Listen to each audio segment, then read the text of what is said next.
What's up? I'm gonna do a review on Megan Racing coils. I have the Street Series, so they are 32-way adjustable right here. You just spin this knob on top.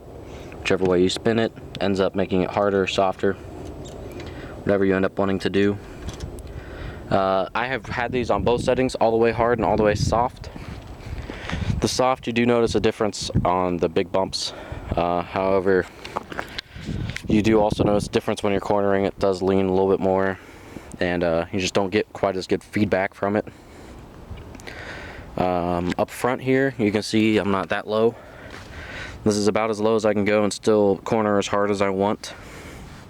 I'm pretty sure I'm going to go lower here in the next few days to live that low life for a little bit, probably for a few months. Then I'll go back up to about this height. In the front, I still have an inch to go. In the back, though, I'm actually maxed out. This is maxed out. Fit my whole hand in here. Maxed out in the back, doesn't do much for the Forte. Sadly, it still leaves a hand worth of gap. If I was to pull the tire out, it would fit pretty flush. But I don't want to I would need 10 mil, 15 mil spacers.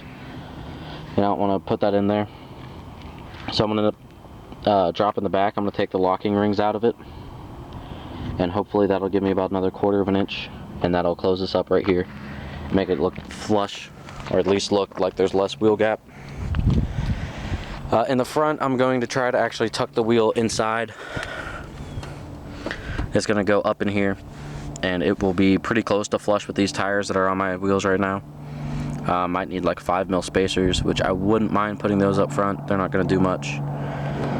So probably about the 1/4 of an inch in the back and an inch in the front. Or not an inch in the front, holy cow.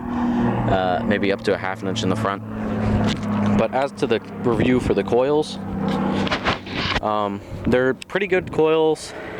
I've ridden in smoother coiled cars that have a less bumpy ride. My car tends to bump going over speed bumps and stuff, or not bump, bounce going over speed bumps. After you get off of them, it'll do a bounce or two. It just can't quite settle the back end down. The front's pretty well held down with all the weight up front.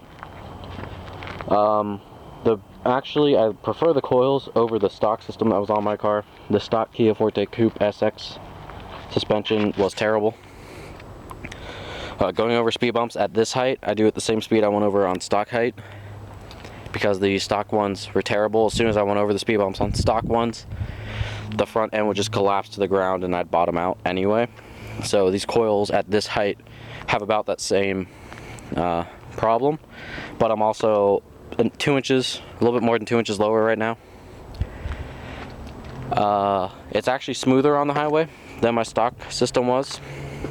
The stock system really liked to bounce going down the road for some reason. I don't know if it was just my car or something, but if I hit a patch of not perfectly smooth road, it would just start bouncing. The back does tend to bounce going down the highway right now, just because there's not much weight over the back. I've actually improved it by putting the coils over it. It's become a lot smoother. Or not the coils, the subs over it. I've actually made it way down the back of the car, so it's a little bit smoother now. Like I said before, I'm not that low. I'm just lowered. I'm going to go pretty low here in a little bit, just for shows and stuff that are coming up, since it's springtime here. We're about to be springtime. I still have I can still fit a fist and a half underneath my front bumper. So I'm going to try to lower that down to about 1 fist. And that'll be good for shows. And as of now, I like the coils. I got them used. I didn't even get them new, but they're still way better than my stocks were. So my recommendation is get them. If you can save up money for better coils than Megan or any brand like that, then go for it. For me though, I got these for $600 with the intake that's in my car, so I couldn't pass that up. And they honestly ride better than my stocks did. The stock just wasn't set up properly. So yeah, for $1,000, I don't know, I'd probably end up saving more, but as of right now, it's not too bad.